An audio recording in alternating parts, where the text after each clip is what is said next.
Pourquoi Dieu s'est-il fait homme? Seul le Dieu homme peut être un parfait médiateur en agissant par ces deux natures distinctes. Alors, on va élaborer cette réponse.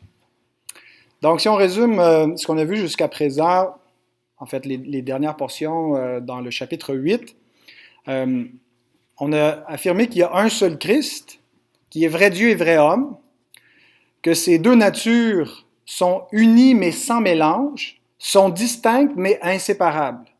Unies mais sans mélange, distinctes mais inséparables.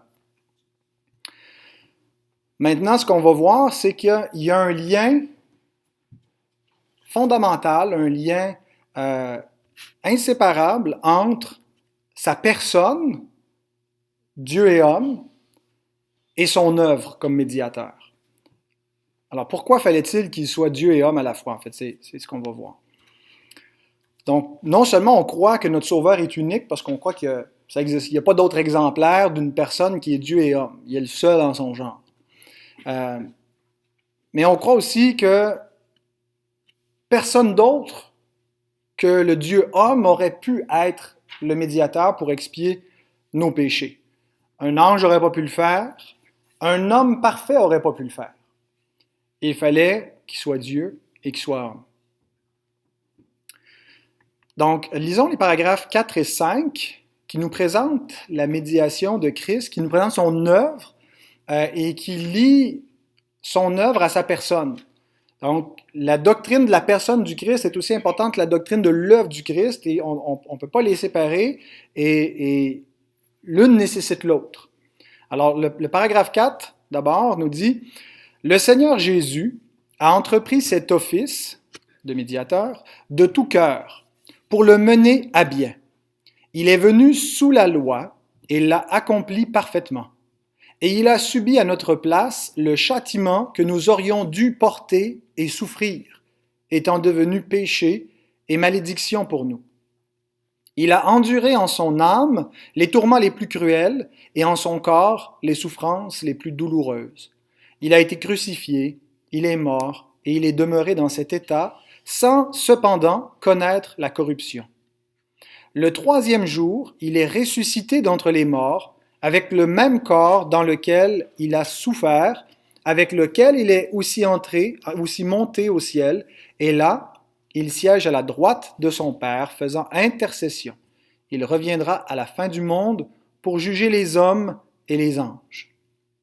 Donc, le paragraphe 4 nous décrit l'œuvre de médiation que, donc, à partir de l'incarnation, le Fils qui vient, sous la loi, qui l'accomplit parfaitement, qui meurt comme un substitut pénal, qui ressuscite, qui l'ascension dans la gloire et qui continue donc son œuvre de médiateur. Elle n'est pas terminée à la croix, même si la croix est centrale dans la médiation.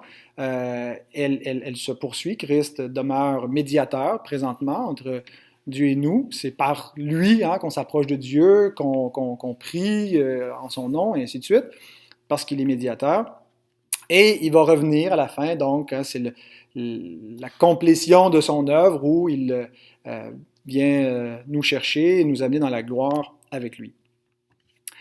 Ensuite, le paragraphe 5 nous explique l'effet de sa médiation et la raison pourquoi elle est efficace. Et la raison, c'est parce que c'est lié à sa personne.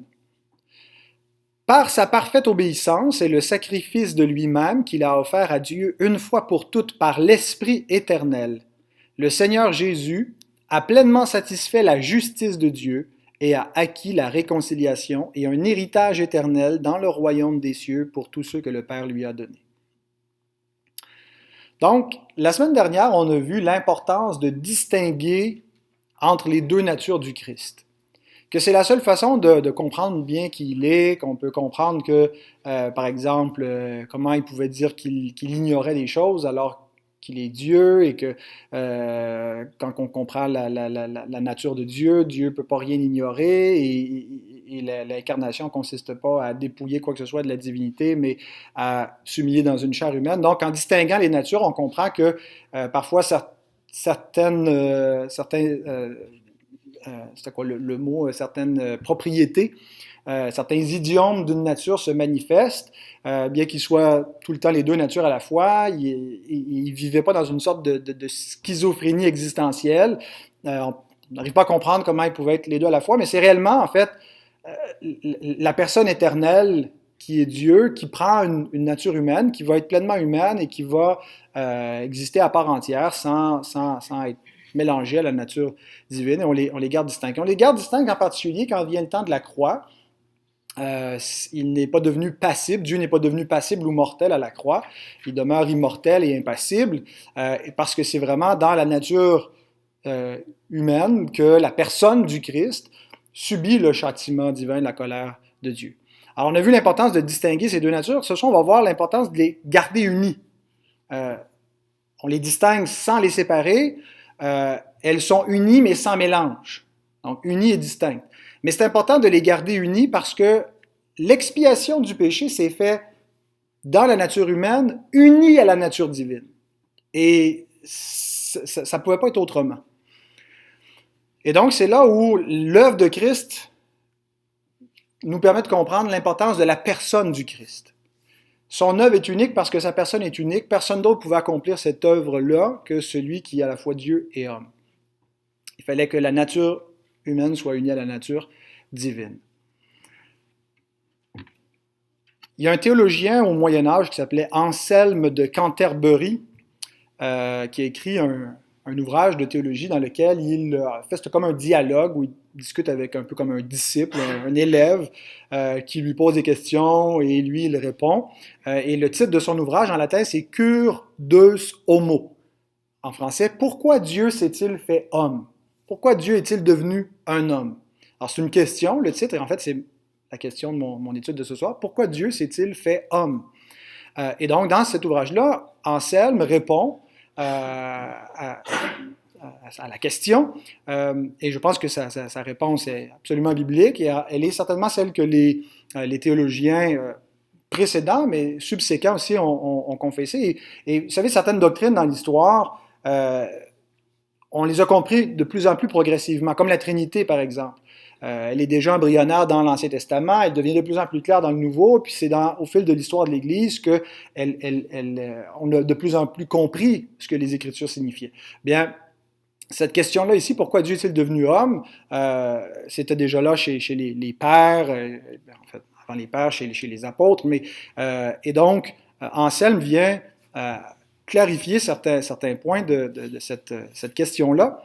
Et donc, ce qu'il nous dit et ce que nous confessons, c'est que seul le Dieu homme pouvait exécuter l'expiation. D'une part, parce qu'il fallait que ce soit un homme. C'est par l'homme que le péché est entré dans le monde. Il fallait donc que ce soit dans une nature humaine que s'exécute le jugement qui avait été annoncé au commencement. Le jour où tu en mangeras, tu mourras. Il fallait que la mort soit subie par l'homme. Cependant, la valeur de la vie d'un homme, même un homme parfait, était insuffisante pour expier le péché en satisfaisant la colère de Dieu. L'idée de la colère de Dieu, déjà dans l'Ancien Testament, il y a l'idée qu'elle doit être propitiée, le propitiatoire. Et Jésus-Christ est présenté comme la victime propitiatoire, qui rend Dieu propice, qui enlève la colère, qui satisfait pleinement la justice divine. Maintenant, que méritait la faute de l'homme? Que mérite la révolte d'une créature finie contre un Dieu infini? C'est d'une gravité infinie. Et ça mérite un châtiment de même nature, infini. C'est pour cette raison précise que le châtiment sera éternel, que le châtiment ne prendra pas fin. Quelque chose qui ne prend pas fin, c'est quelque chose qui est infini. Alors pourquoi est-ce que le châtiment de Dieu pour ceux qui seront en enfer est éternel? C'est parce que la gravité est infinie. Elle ne peut jamais arriver à bout par la valeur de créature finie. Et donc, on voit ça dans l'Écriture, Ésaïe 66, verset 24. Il dit « Les cadavres des hommes qui se sont rebellés contre moi Il dit, on verra les cadavres des hommes qui se sont rebellés contre moi, car leur ver ne mourra point et leur feu ne s'éteindra point, et ils seront pour toute chair un objet d'horreur. Jésus reprend ce langage-là dans les évangiles, quand il parle du feu qui ne s'éteint point, des vers qui ne meurent point. Il nous dit qu'il y a quelque chose de plus que les jugements temporels que Dieu a démontrés. Ces jugements pointaient vers la colère éternelle à venir et parlaient d'un jugement qui ne finit point parce que c'est une colère éternelle. 2 Thessaloniciens 1, verset 9, « Ils auront pour châtiment une ruine éternelle, loin de la face du Seigneur et de la gloire de sa force. » Parce qu'une vie humaine ne peut pas propitier un Dieu dont la colère est éternelle, dont la gravité de la faute est infinie. Apocalypse 20, verset 10, « Et le diable qui les séduisait fut jeté dans les temps de feu et de soufre, où sont la bête et le faux prophète, et ils seront tourmentés jour et nuit au siècle des siècles. » Alors, il fallait que la personne offerte en sacrifice pour le péché soit de valeur égale à la gravité de la faute. Alors, un homme sans péché a quand même une valeur finie. La mort de Christ a une valeur infinie. Pourquoi est-ce que sa mort a une valeur infinie? À cause de sa personne qui a une valeur infinie. Et sa personne a une valeur infinie à cause de sa nature divine. Hébreux, chapitre 2, fait ce lien entre la personne du Christ et l'œuvre du Christ. Tout le préambule, le chapitre 1, nous présente donc ce Fils glorieux, ce Fils Dieu. À partir du chapitre 2, il nous montre que ce prince du salut s'est fait homme. Il est devenu comme les siens afin de détruire la mort.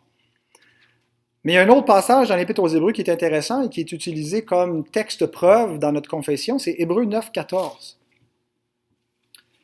Combien plus le sang de Christ qui, par un esprit éternel, s'est offert lui-même sans tache à Dieu, purifiera-t-il votre conscience des œuvres mortes afin que vous serviez le Dieu vivant? Alors, qu'est-ce que ça veut dire qu'il s'est offert? D'un côté, on a le sang du Christ, donc sa nature humaine, qui par un esprit éternel, bon, certains vont dire que c'est le Saint-Esprit, puis que c'est la périchorèse, puis l'Esprit était présent avec Christ.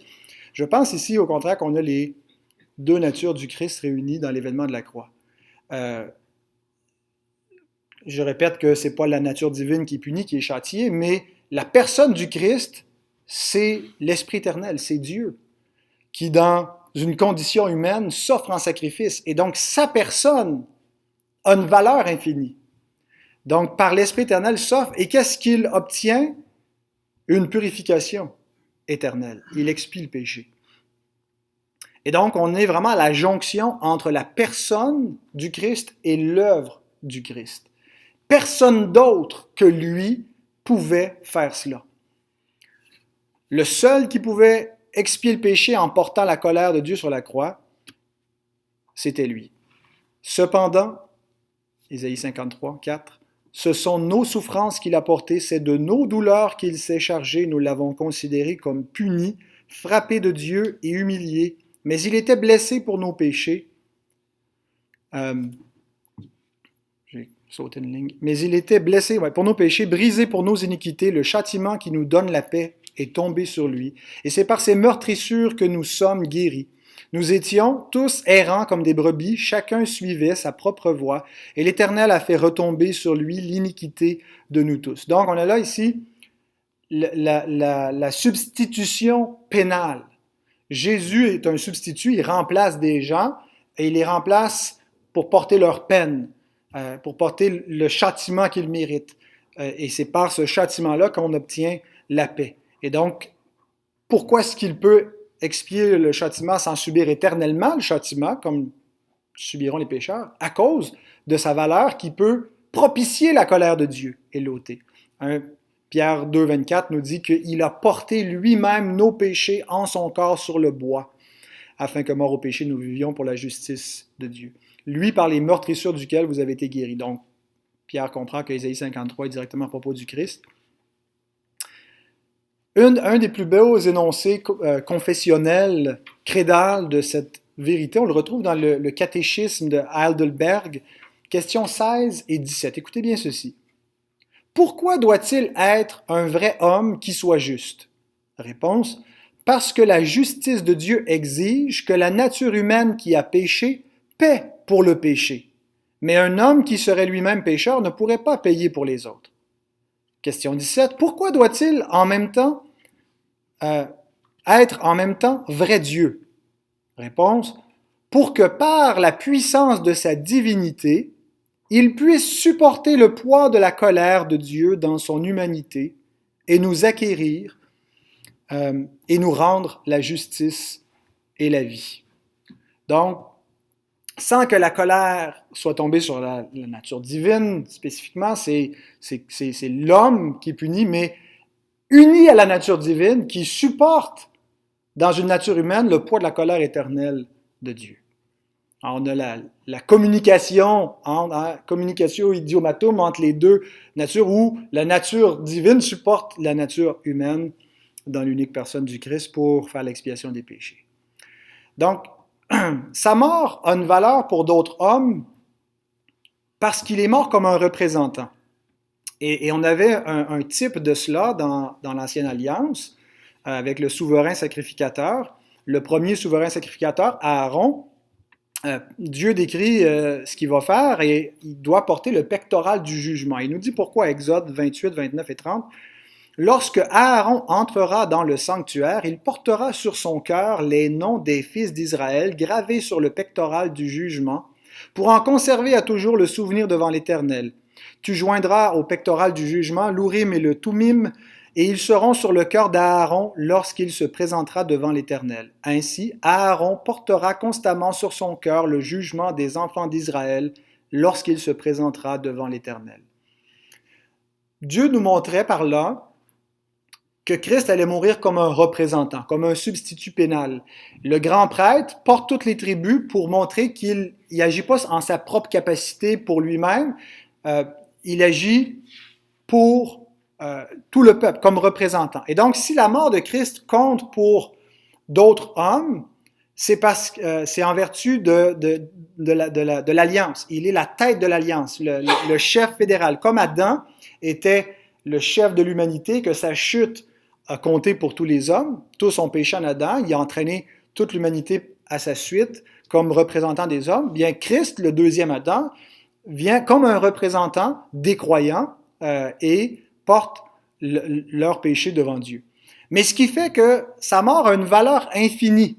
Pourquoi est-ce que Christ ne doit pas subir éternellement la colère de Dieu? C'est la valeur de sa personne. Et donc, c'est pour ça que ses souffrances s'arrêtent à la croix. Christ n'est pas allé en enfer. L'expiation se termine à la croix. Et donc, il y a plusieurs passages qui nous parlent qui est mort une fois pour toutes, qui a offert une offrande une fois pour toutes. Et donc, c'est de dire aussi le scandale de la doctrine de la messe où on réitère le sacrifice du Christ et on le renouvelle, on le perpétue. Ça a été fait une fois pour toutes et le résultat est éternel. C'est une rédemption éternelle parce que Dieu a été propitié. Et ceux qui se privent par incrédulité, par révolte de la mort du Christ, qui ne croient point, qui n'en bénéficient point, ne pourront jamais propitier Dieu par leur mort. Jean 3,36 nous dit « Celui qui croit au Fils a la vie éternelle, celui qui ne croit pas au Fils ne verra point la vie, mais la colère de Dieu demeure sur lui, demeure perpétuellement sur lui. » Donc, en terminant, notre confession souligne que Jésus n'a pas loué temporairement une nature humaine, un corps, et ça a été tout, mais qu'il est ressuscité dans son corps, il s'est présenté dans son corps aux disciples, et il a dit, je voyais qu'un esprit n'a pas de chair et d'os comme vous voyez que j'ai. Il a fait l'ascension dans son corps, les anges qui l'ont vu, il dit, il va revenir comme vous l'avez vu partir. Et en ce moment, il continue donc dans cette double nature divine et humaine, en fait pour l'éternité, de sorte qu'il demeure le Fils de l'homme qui est dans le ciel, Jean 3,13. Alors, quand il nous présente le Christ sur la terre, il le présente comme le Fils de l'homme qui est dans le ciel, se référant à lui présentement. Il vit éternellement de telle sorte qu'il peut sauver parfaitement ceux qui s'approchent de Dieu par lui, étant toujours vivant pour intercéder en leur faveur, en vertu de son rôle de médiateur, en vertu du fait qu'il est souverain sacrificateur, permettant à des pécheurs comme nous de nous approcher de Dieu et donc ne plus avoir besoin du setup de l'ancienne alliance, mais donc par la foi, par le Christ, offrir des sacrifices spirituels à Dieu et un culte qui lui est agréable en venant au trône de la grâce. Il est encore un souverain sacrificateur compatissant, parce qu'il a souffert lui-même comme nous, et il peut donc raisonner en sum pateo, sympathique, qui souffre avec, donc parce qu'il est toujours dans une condition humaine aussi, et donc il connaît notre circonstance. Cependant, c'est par les propriétés divines que nous avons une connaissance personnelle de lui. Vous n'avez pas connu Christ selon la chair, non plus que moi, et pourtant nous le connaissons personnellement.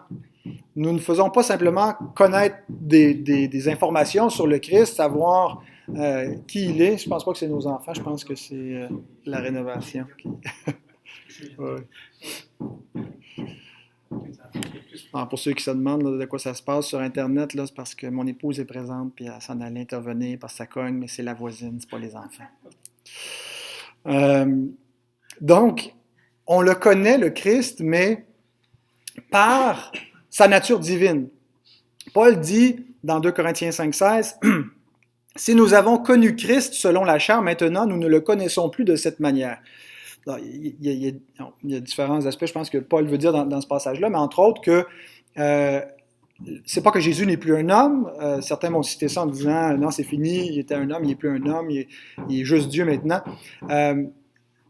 Jésus n'est plus présent en ce moment sur terre par sa nature humaine.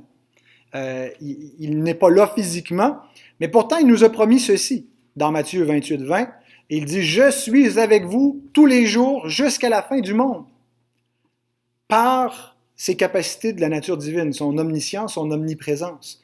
Quand on prend le repas du Seigneur, et donc c'est tout la division entre d'un côté les catholiques et les luthériens, et de l'autre côté les réformés, la présence réelle du Christ dans les éléments.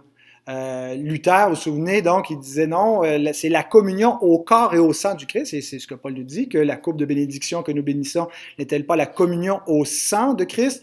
Le pain que nous rompons n'est-il pas la communion au corps de Christ? Et donc, il ne disait pas qu'il y avait une transsubstantiation, que les éléments étaient changés de nature, mais que par la communicatio idiomatum, la nature divine du Christ permettait à sa nature humaine d'être présente dans les éléments, et donc on était vraiment en communion directe, ce que les réformés réfutaient en disant que c'est la présence spirituelle du Christ, c'est par ses attributs divins qu'il est présent quand on prend le repas, mais on est vraiment en communion, c'est pas juste un mémorial. On goûte Christ, hein, on mange et on boit symboliquement, mais il est présent divinement. Et donc, c'est comme ça qu'on le connaît véritablement, mais notre espérance, c'est de le rejoindre également, en plus de le connaître divinement, dans son humanité glorifiée.